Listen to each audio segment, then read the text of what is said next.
At the outset, let me extend my heartfelt thanks to the Teaching Learning Center, Ramanujan College, University of Delhi, Tilak College of Education, Pune, Maharashtra, and the Department of Education, Assam University, Silchar, under the aegis of Pandit Madan Mohan Malviya National Mission on Teachers and Training, Ministry of Education, for organizing this 2-week refresher course in education.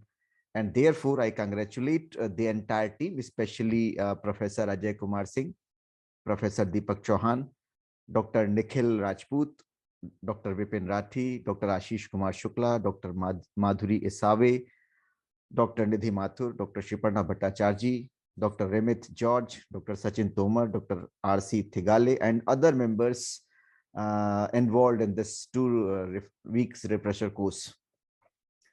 And my dear learned participants from across the country, my dear friends, with more than 40,000 colleges and 1,000 universities, India has significantly increased access to higher education.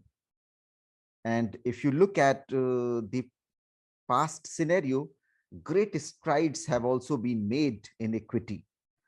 From the present GER, gross enrollment ratio of 27.1%, it is expecting to raise it to 50% by 2035 as conceived in National Education Policy 2020 document. Because you all are teaching in higher education institutions, you can easily understand that there exist wide gaps in gross enrollment ratio among various states of India, and we need to cope up with that also. So with this background, my dear friends, my dear colleagues, I have been given responsibility to deliberate upon global outreach of higher education. Global outreach of higher education. My dear friends, at the time when we are having National Education Policy 2020 in our hand, and we all are aware of the importance of demographic dividend in India, and when we are aiming global standards in our higher education institutions, my dear friends, let us not forget to recall certain harsh realities also. If we are truly serious to make higher education global, or we wish to ensure global outreach of higher education in real sense, in a true sense, my dear friends, let us recall some bitter issues here.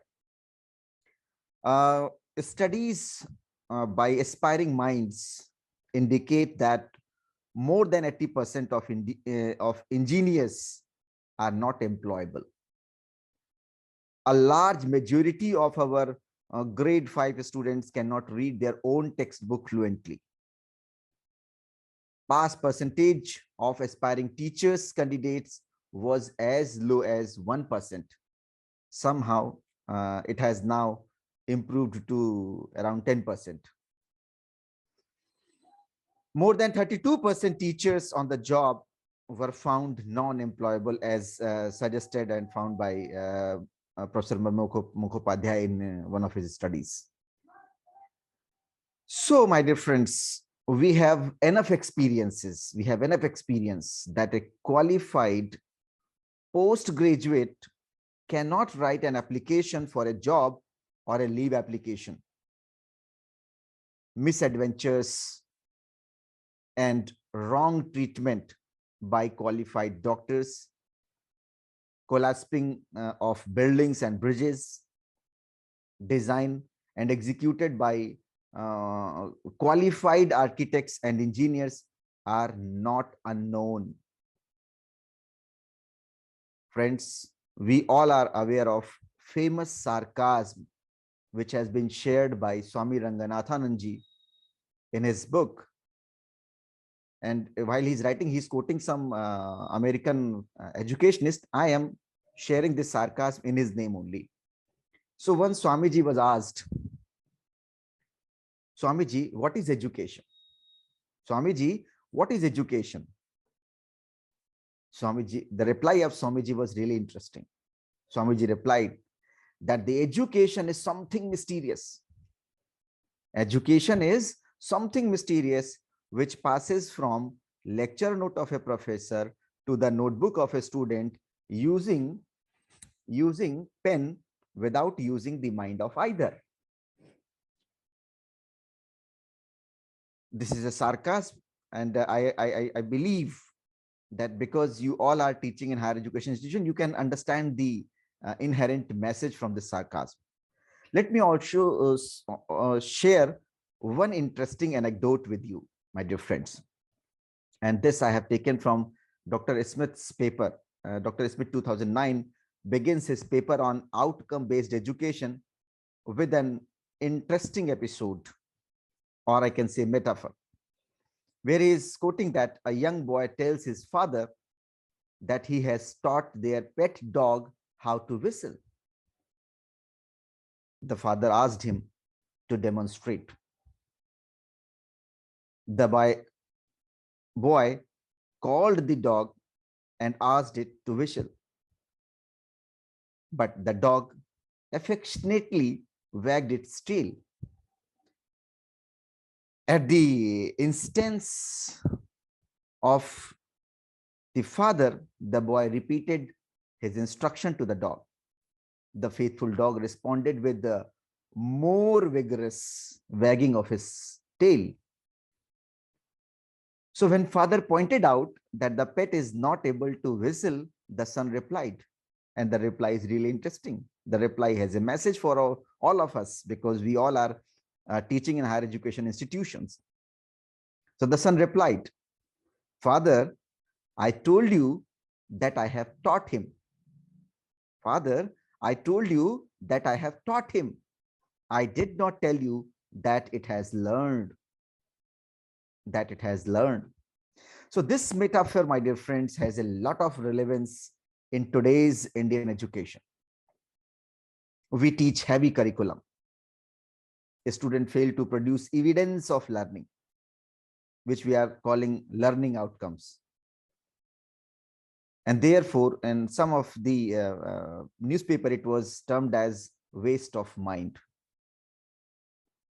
My dear friends, my dear colleagues, if you look at the report of University Education Commission chaired by Dr. Sarvapalli Radhakrishnan, he has quoted few lines from T.S. Eliot, which I like most. And whenever I get opportunity to deliberate on such issues, I often share these lines with my learned colleagues. So T.S. Eliot Sahab says, "Where is the wisdom? Where is the wisdom we have lost in knowledge? Where is the wisdom we have lost in knowledge? Where is the knowledge we have lost in information? The cycle of even in 20 centuries bring us farther from God and nearer to dust." Since you all are learned colleagues of mine, you can easily recall that in the past more than 7.5 decades, we have made many mistakes, several mistakes, which I am not at all going to deliberate today, because my today's assigned mandate is completely different. I have to discuss with you on global outreach of higher education, but I'm sure you all are aware of those mistakes so far as the addressing the debate of knowledge, information, knowledge, and wisdom is concerned. And whenever I share these lines, I automatically remind of one of the famous statements of Winston Churchill, who used to say, "I like to learn but hate to be taught." I like to learn but hate to be taught. And similarly, Albert Einstein used to say, "I never teach my people. I never teach my people. I only attempt to provide conditions in which they can learn." And similarly, if you look, if you can recall, John Dewey Sahab, he used to say, if we teach today as we taught yesterday, then we rob the children of tomorrow. If we teach today as we taught yesterday, then we rob the children of tomorrow.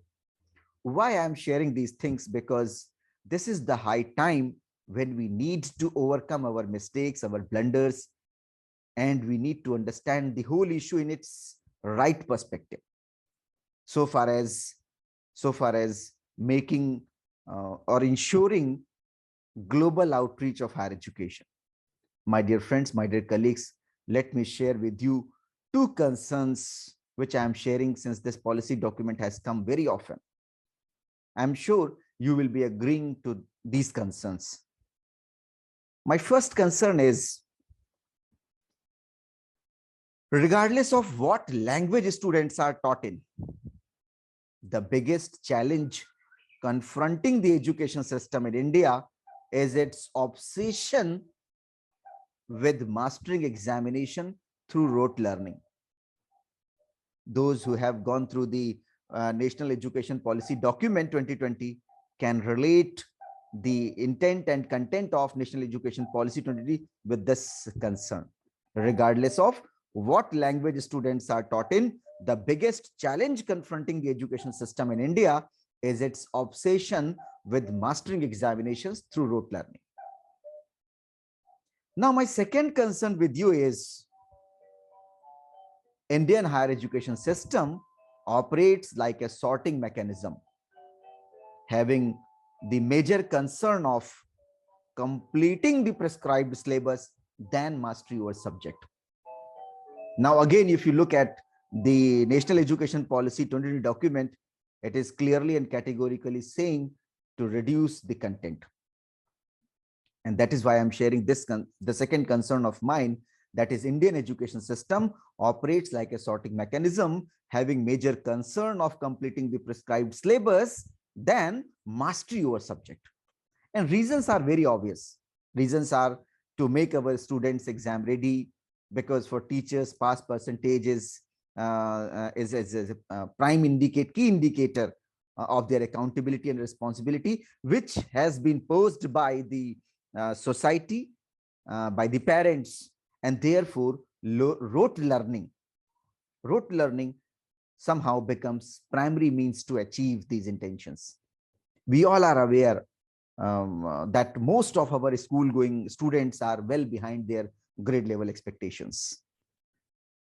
My dear friends, my dear colleagues, let me recall here the United Nations Development Report HDR 1990, Human Development Report 1990,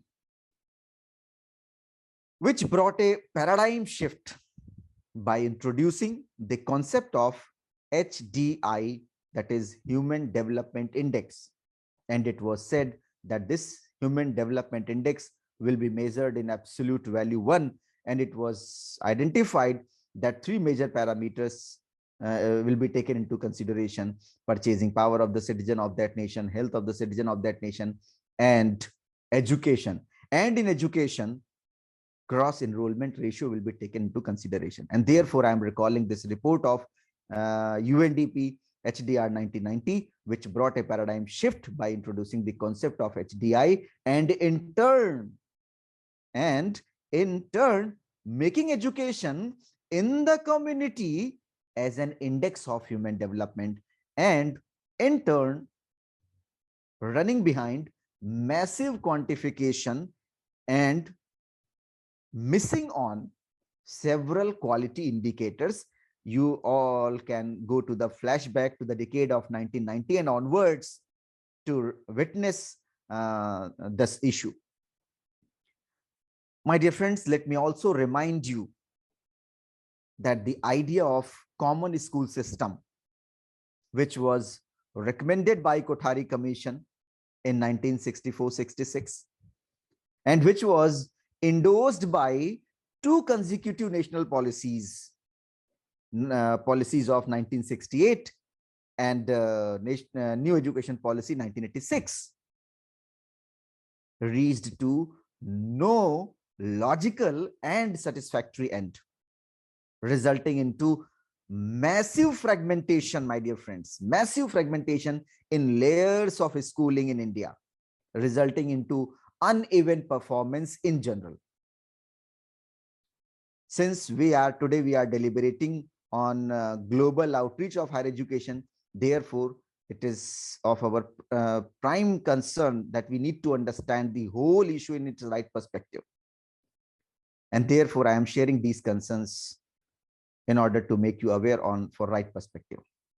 My dear friends, let me also remind you the deletion of clause 23 while constitution was being written, and again gaining it in 2009 with the deviated version. Needless to mention that I am referring here this Right to Education Act. My dear friends, let me quote here my two of my famous quotations which I have taken. First, I have taken from Secondary Education Commission's report, and second, I have taken from Kothari Commission's report. So let me share with you the first quotation which I have taken from Mudaliar Commission's report 1952-53, where Mudaliar Sahib is writing, a democracy of people who can think only confusedly can neither make progress nor even maintain itself, because it will always be open to the risk of being misled by demagogues. And therefore, we need to create our education system in such a way so that we can form, we can inculcate the sense of logical thinking, scientific temper, etc. Second, I have taken from Kothari Commission's report. And if you have time, if you get time, if you can manage, you just read the whole section 1.16. I am referring only few lines from the section where Kothari Sahib is writing that the naive belief that all education is necessarily good, both for the individual and for the society, and that it will necessarily lead to progress, can be as harmful as it is misplaced. And therefore, my dear friends, my dear colleagues, I am continuously insisting upon understanding the whole issue in its right perspective. Now, we have National Education Policy 2020, which is being implemented at several stages. And this is the high time where lessons from the past must be kept in mind while converting the intent and content of National Education Policy 2020 into actionable actions. My dear friends, actionable actions I am underlining because this time we cannot afford the utopian actions. So therefore, lessons from the past must be kept in mind while converting the intent and content of National Education Policy 2020 into actionable actions in general and ensuring global outreach of higher education in particular. Friends, we all can easily infer that India is committed towards revamping and reinvigorating the higher education system through the National Education Policy 2020 for taking its rightful place amongst the best higher education systems in the world. If you look at National Education Policy 2020, it has built on 5 founding pillars as mentioned by Dr. K. Kasturi Ranganji in his letter submitted to the then Minister of Education. These pillars are access, equity, quality, affordability, and accountability, which recommends path-breaking reforms that aim at paradigm shift by equipping our students, teachers, and educational institutions with the right competencies and capabilities, and creating an enabling education ecosystem for a vibrant new India. The whole document of National Education Policy extensively focuses on attaining the highest global standards in the quality of higher education.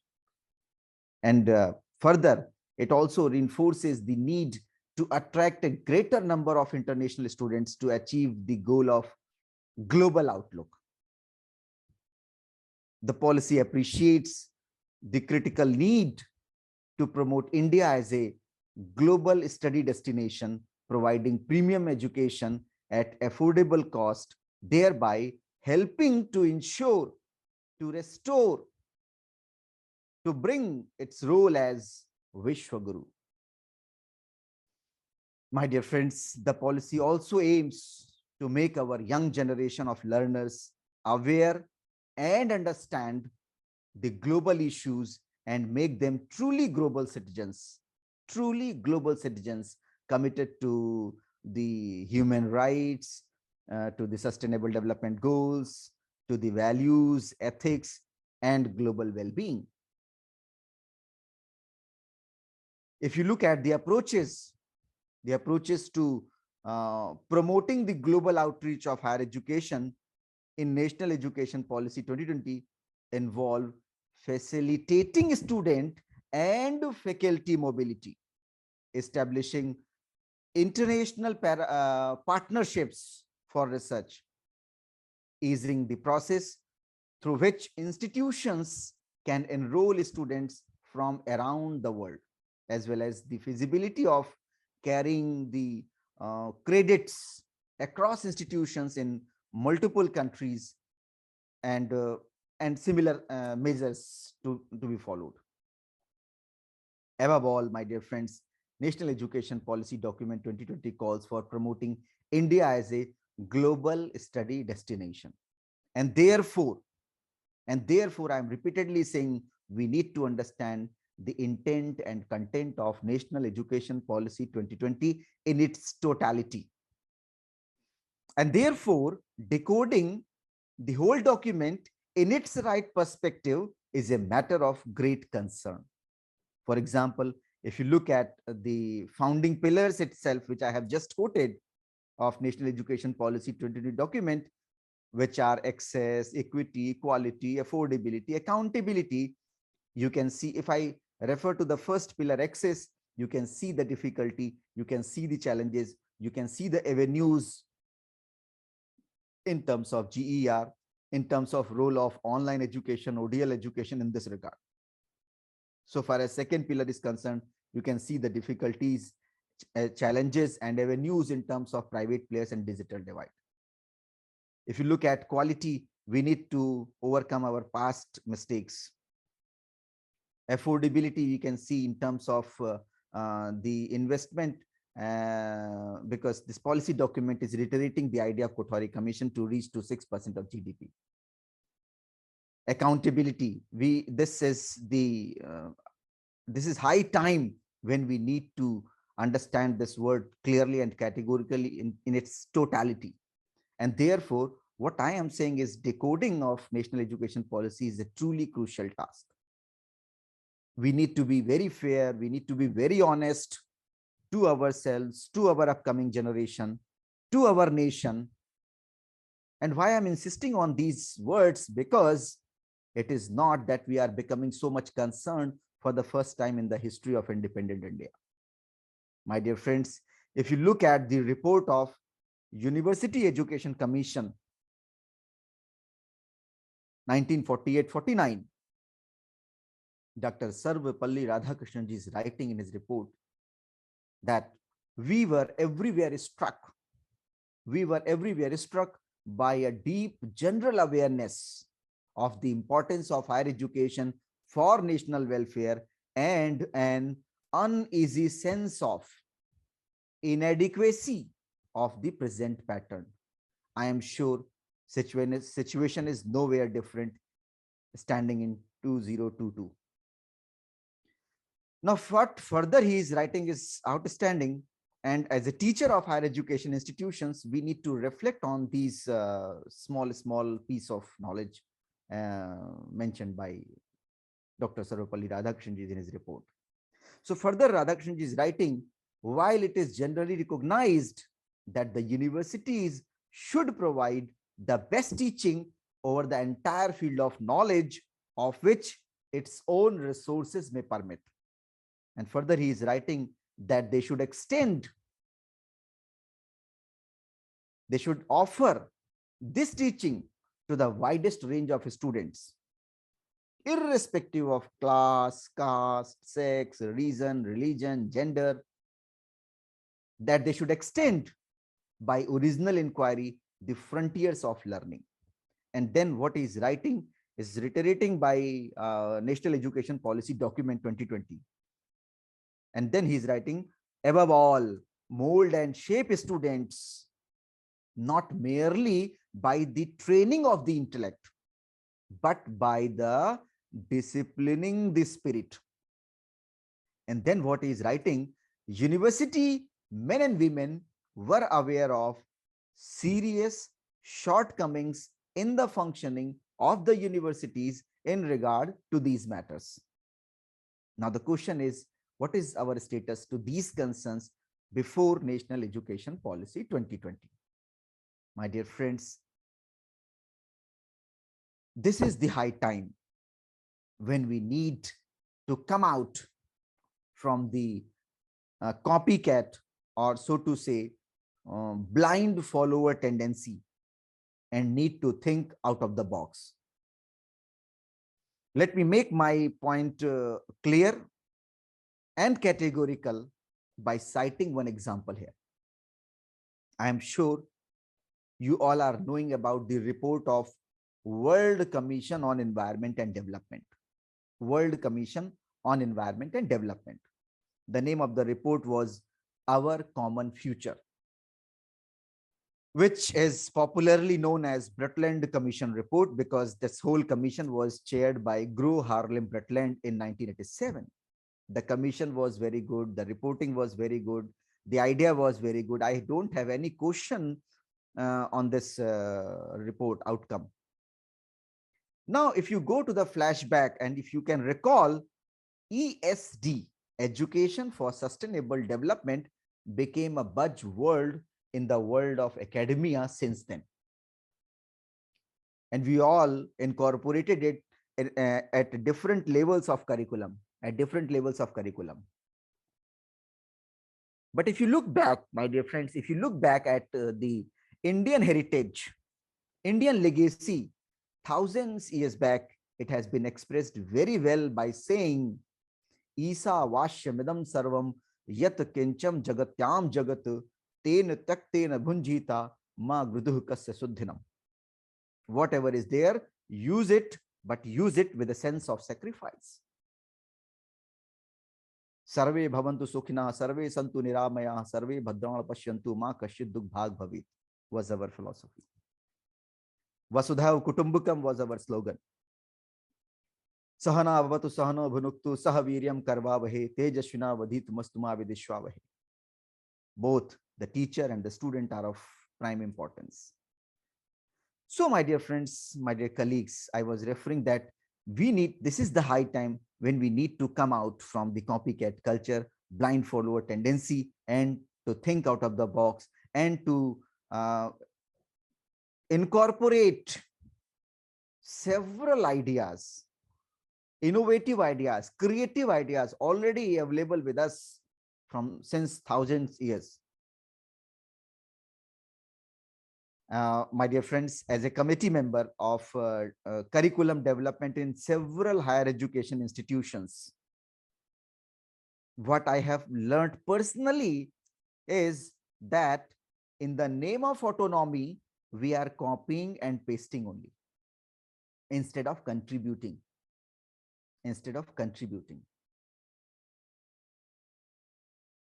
And therefore, my dear friends, to ensure global outreach of higher education in true sense, in real sense, not in utopian sense, other than many prerequisite essential requirements, we need to work on our curriculum, on our pedagogy, assessment, with all our original thinking. And therefore, my dear friends, as a teacher of higher education system, irrespective of anything, we need to have our sound understanding on some important concerns of curriculum. As I have already told you that I have witnessed many higher education institutions in India, wherever I am there as a member of curriculum development committee, that they are only copying and pasting because they are not understanding these basic issues of curriculum. And therefore, my dear friends, as I said, irrespective of anything, we need to have our own sound understanding on some important concerns of curriculum. For example, I am sharing with you few questions. I am dropping here few questions, few concerns for you to have your own reflections, your own answers, your own understanding on such issues. For example, let me share these concerns, these questions with you. Number one, why is it necessary to understand the field of curriculum? Why is it necessary to understand the field of curriculum? Number two, what approach to curriculum do most educators adopt and why? What approach to curriculum do most educators adopt and why? Number three, how do you define curriculum? How do you define curriculum? Number four, why do most theorists define curriculum in terms of generic principles or processes, not specific subject matter? What is the reason behind this? Number five, what fundamental questions guide the field of curriculum? Number six, which is very important for you to understand, how can theory and practice be integrated into the planning of curriculum? How can theory and practice be integrated into the planning of curriculum? Number seven, what forces, whether it is social force or political force, what forces influence curriculum? Number eight, which is again very important for us to understand, how do we define our educational needs?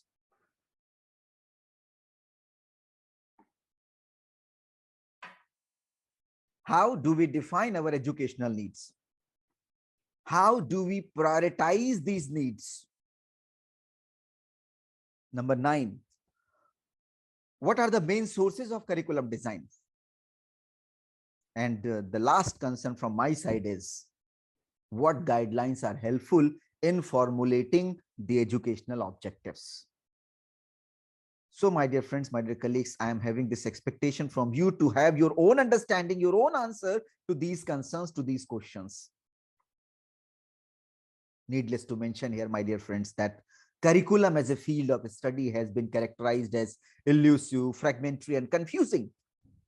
But curriculum as a field of study is crucial to the health of any educational institution, especially when we are focusing on global outreach of higher education. Other than these concerns of curriculum, we need to have our sound understanding not only on pedagogy, but also on andragogy, but also on heutagogy too. This is the high time. If you look at the kind of goal this National Education Policy 2020 has conceived, you will be in a better position to understand the role of pedagogy, andragogy, and heutagogy. We need to have our own understanding on different concerns of pedagogy, whether it is innovative pedagogy, flipped learning, mobile learning, innovative educators network, or what we are referring nowadays, the synchronous learning model and asynchronous learning model. Especially the asynchronous learning model, where we are focusing on blended learning, where we are using web as a medium for four issues: communication, collaboration, content hosting, and assessments. Why am I insisting on these issues, my dear friends? Let me recall here, for clarity's sake, the National Curriculum Framework for Teacher Education 2009. If you have seen this report, see its preface itself. in the very beginning, in the preface itself, National Curriculum Framework 2009 is quoting one statement which they have taken from University Education Commission's report. University Education Commission's report. And we all know the duration of University Education Commission report was 1948-49. So what they have taken, what they are writing is, people in this country have been slow to recognize that education is a profession for which intensive preparation is necessary as it is in any other profession. That means in order to be a teacher, we need intensive preparation like we need in any other profession. We have been slow to recognize this need. And in further, this National Curriculum Framework 2009 further says, further they have taken another important line from Kothari Commission's report when they are saying that the destiny of India is now being shaped in her classrooms. The destiny of India is now being shaped in her classrooms.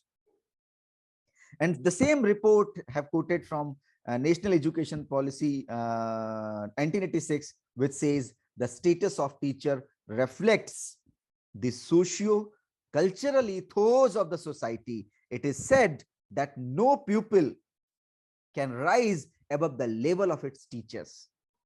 My dear friends, my dear colleagues, such exhortations are indeed an expression of the important role played by the teachers as the transmitters, inspirers, and promoters of man's eternal quest for knowledge. So the NCFT says, should this role expectation be not taken as a rhetoric, but as a goal to be constantly striven for to ensure global outreach of higher education in its true spirit. My dear friends, let me quote again University Education Commission's report, where Radhakrishnan ji is writing, the universities as the makers of the future cannot persist in the old patterns, however valid they may have been in their own day.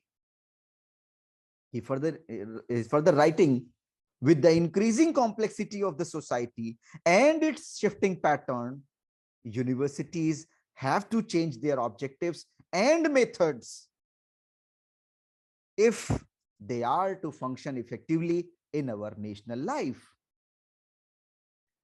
National Education Policy 2020 is paving such ways to transform higher education institutions, especially to ensure global outreach of higher education. We all, because we are teaching in higher education institution, we all are aware of UNDP 17 Sustainable Development Goals, which triggered the whole world, and so is India. But many of us, plenty of us are not aware on the detailed targets against each goal, each Sustainable Development Goals. So once this course is over, you also need to visit all the 17 Sustainable Development Goals along with their targets, their literature, etc. We all are aware on 17 Sustainable Development Goals of no poverty, zero hunger, good health and well-being, quality education, gender equality, clean water and sanitation, affordable and clean energy, decent work and economic growth, industry, innovation, infrastructure, reduced inequality, sustainable cities and communities, responsible consumption and production, climate action, life below water, life on land, peace and justice strong institution, partnership to achieve the goals. We all are aware on these 17 Sustainable Development Goals, especially the goal number 4, on which this policy document 2020 is based. We all are aware that all the Sustainable Development Goals, which are also known as global goals, were adopted by United Member Nations State in 2015 as a universal call to action to end the poverty, to protect the planet, and to ensure that all people enjoy peace and prosperity by 2030. What is more important is that all the 17 Sustainable Development Goals are integrated. That is, what does it mean? What does this integration means? That is, they recognize that action in one area will affect outcomes in others. And therefore, my dear friends, with this background, if you look at the National Education Policy 2020, Sustainable Development Goal 4 is having precise implication for education. And policy is seeking to ensure inclusive and equitable quality education and promote lifelong learning opportunities for all by 2030. And policy is saying that such a lofty goal will require the entire education system to be reconfigured. And therefore, since we are going to play our role, crucial role for this reconfiguration, we need to keep in mind this time the global outreach of higher education like anything. Because this by now, more than 1.5 year has passed. We all are aware by now that on the one hand, National Education Policy 2020 is taking reference from ancient India, and on the other hand, it aims at making the education system holistic, flexible, multidisciplinary, and aligned to the needs of 21st century and the 2030 Sustainable Development Goals. My dear friends, my dear colleagues, if I'm not wrong, 12.6 of policy says all programs, all courses, all curricula, pedagogy across subjects, including online, offline, ODL, in class, all modes, and student support will aim to achieve global standards of quality. This is the expectation of National Education Policy 2020. My dear friends, I'm sorry to say, and this I am sharing from my own experience, that plenty of us serving in higher education institutions are not aware even of 7 criterias of NAC and 5 parameters of NIRF. And in this situation, my dear friends, how can I expect them to have their awareness on especially 4 global higher educational ranking, such as ARWU, that is Academic Ranking of World Universities Framework, such as Times Higher Education World University Ranking, THE, such as Querly Simmons World Ranking, that is QS ranking, and Webometrics ranking. And with this background, when National Education Policy 2020 is expecting from us to revamp curriculum, pedagogy, assessment, and student support, having global outlook, we need to work upon sincerely from many squares so far as awareness of different quality indicators, different parameters, different criterias of global standards are concerned, so that we can accommodate these in our curriculum, in our pedagogy, in our assessment, as expected by National Education Policy 2020, revamping curriculum, pedagogy, assessment, and student support. My dear friends, if you analyze the National Education Policy document 2020, you will be finding that the whole 66 pages document uses the word global 26 times. This, you are aware that this whole document is only of 66 pages. So the whole 66 pages document uses the word global 26 times, and which is more than sufficient to make a message loud and clear so far as global outreach of higher education is concerned. Global outreach of higher education is concerned. My dear friends, in a country where we have been struggling with brain drain, National Education Policy 2020 document introduces a paradigm shift and seems to have provisions for brain gain. In this background, my dear friends, global outreach has two primary dimensions to work upon. Number one, how to attract foreign student, foreign talent, or I can say how to attract talent irrespective of location, irrespective of anything. Number two,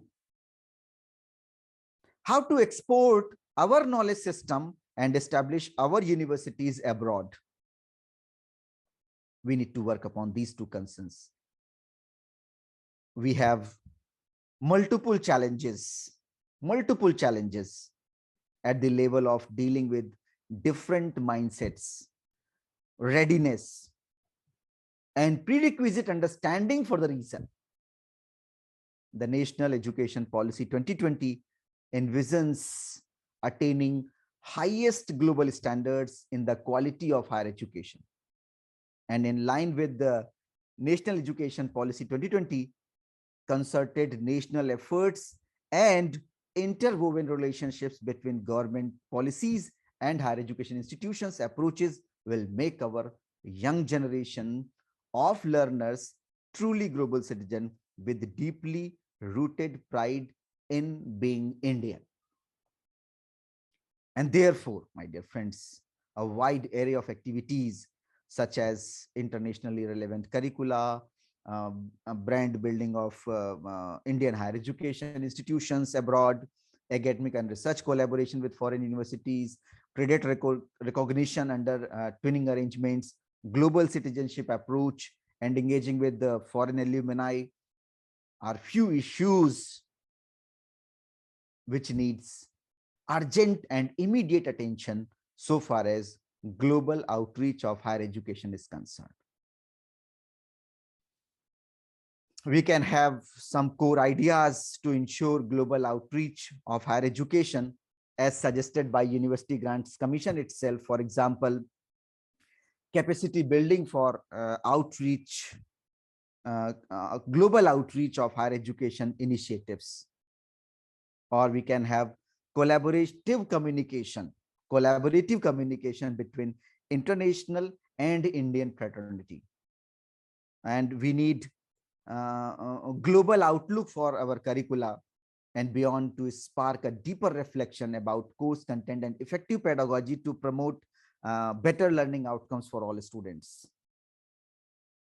Also, we need to focus other areas of strength in India, such as science, technology, engineering, and mathematics, which we are calling STEM. And now from STEM to STEAM, STEAM, computer science, gaming should be tied up with internship and apprenticeship to make them attractive for students, especially for foreign students. Quality residential facilities to students must be ensured. On-campus support to students from abroad to provide continuous and inclusive support to the international students, designed to facilitate students' social and academic success and focusing particularly on the transition processes. We can work upon integrating incoming international students with local communities, including assigning the faculty members, the host families, and the student bodies. Or we can work upon friendly environment for incoming students to have a safe, positive, and holistic experience. We can work upon offering local language courses and other bridge courses as needed, because earlier to Mahatma Gandhi Central University, I was teaching in Vishwa Bharati, where at the school section, at least, people, the medium instruction was Bengali. And many foreign students used to learn Bengali. So offering local language courses in other bridge courses as needed. We can work upon foster connections among domestic and international students and value the inputs of international students on campus. We can work upon short-term non-degree niche courses to create global perception about our own core competencies, for example, in yoga and philosophy, Ayurveda, health, Sanskrit, Vastu Shastra, etc., etc. Or we can work upon courses and programs in subjects such as knowledge of India and its language, art, history, culture, global context, global literacy. We can work upon the collaborating Indian higher education institutions may enter into an agreement or memorandum of understanding with foreign higher education institutions for recognition of credits under twinning arrangements. We can work upon the degree offered under such twinning programs shall be awarded by the Indian higher education institution only. We can think upon the Indian higher education institutions should also make provision for exit pathways for students who are unable to complete the tuning program, including for failing to secure visa, should be allowed to complete the program in the Indian higher education institution. So these promotions will encourage, and these promotions will ensure the global outreach of higher education. Also, we can work upon the Indian higher education institutions shall provide periodical report annually giving details of number of students admitted, programs conducted, so that we can have updation on the development. We can work upon developing knowledge, skills, and values in our next generation, which they need to engage with the world, and believing that we can all make a difference.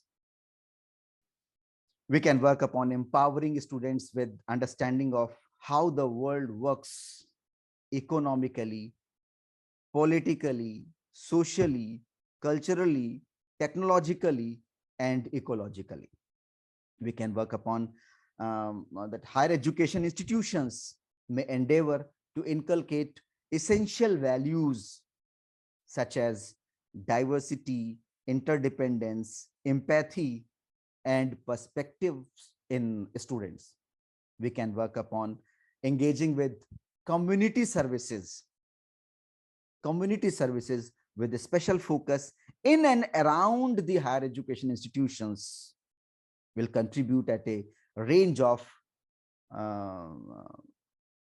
from what we are saying local to global.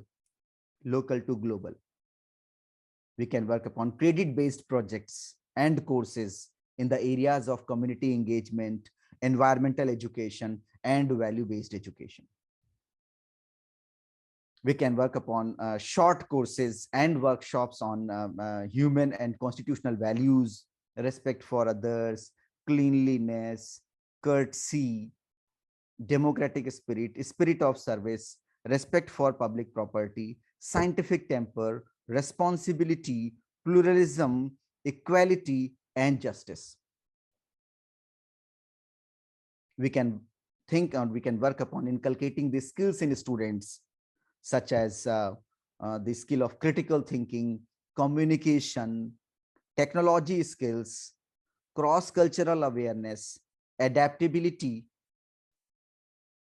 We can also think upon global citizen harness that these knowledge, values, skills are uniquely positioned to contribute in multiple contexts, locally, nationally, and internationally. And they will be extremely critical for building a more sustainable, resilient, and compassionate world in the 21st century. If you can recall page number 5 and page number 6 of National Education Policy 2020 document, you will be finding one of the very important guiding principle, that is extensive use of technology. One of the guiding principle is extensive use of technology, and therefore addressing the concern for access and equity through the help of massive online open courses may be worked upon. Creation of e-content and taking offering of online courses beyond physical boundaries. Infrastructure upgradation with the help of ICT to make academic, administrative, and residential infrastructure truly global. To be very frank, so far as the different resources are concerned, especially I'm recalling here examples from newly established central universities which are in a complete mess. They are struggling for their land, they are struggling for their laboratories, they are struggling for their teachers, they are struggling for their vice chancellors. So in this background, because now we are having National Education Policy 2020, which has 5 founding pillars: access, equity, quality, affordability, accountability, quality being one of the pillars, infrastructure, upgradation with the help of ICT.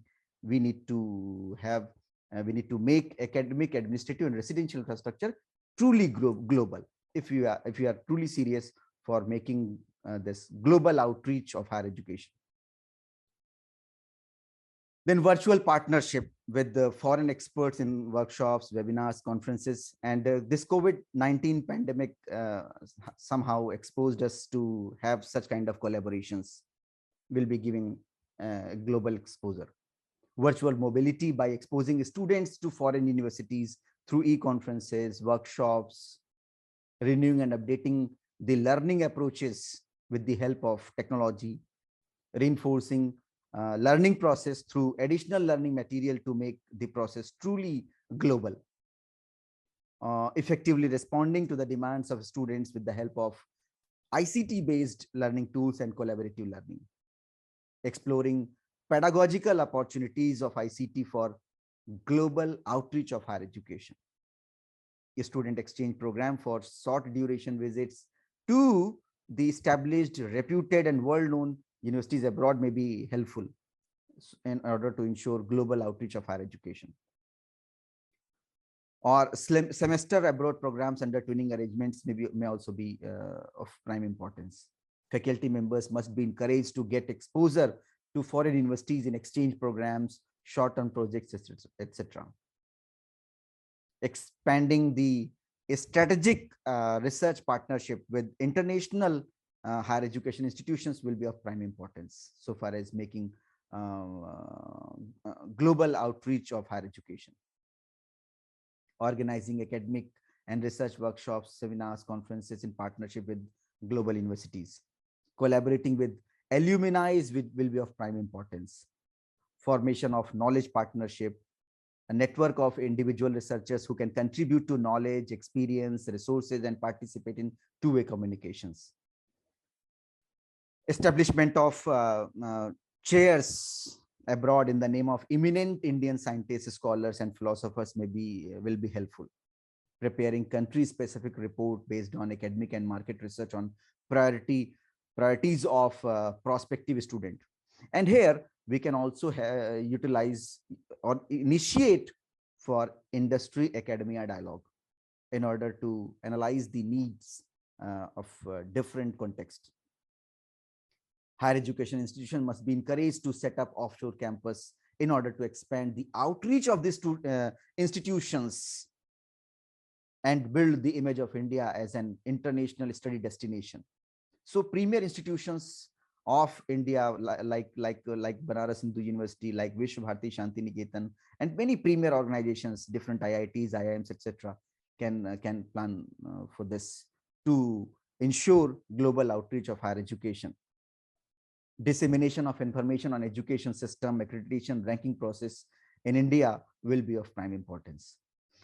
And scholarships are a very important component of making it attractive for students to come to India. So higher education institutions may include information on the existing scholarships, on their brand building strategy. These promotions can be planned. Conducting several activities, collaborating with foreign alumni or alumni of Indian origin, extending the reach of online and open distance learning courses offered by Indian higher education institutions, publicizing the best practices of our education system at global level, popularizing the language courses and courses of which is specifically addressing to the Indian legacy.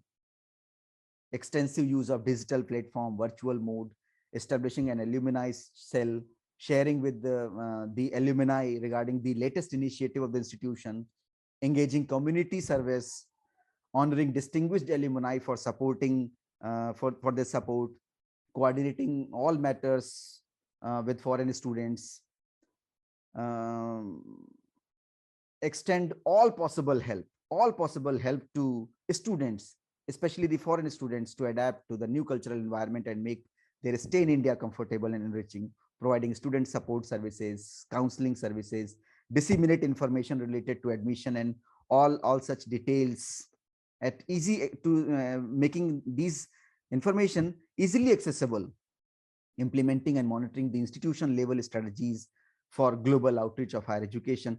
We can plan certain activities like this. These are few suggestions. UGC has given a detailed plan over this. You can have, you can go through these documents to have many perspective, many issues through which we can ensure global outreach of higher education. My dear friends, this is what I wanted to share with my little intelligence, with my little experience. We need to capitalize the momentum created by National Education Policy 2020 and revitalize the higher education with all farsightedness. Hoping for the best. I again congratulate all the organizers. I thank you all the participants. Thank you once again for giving me such a wonderful learning opportunity. Thank you one and all. Thank you so much.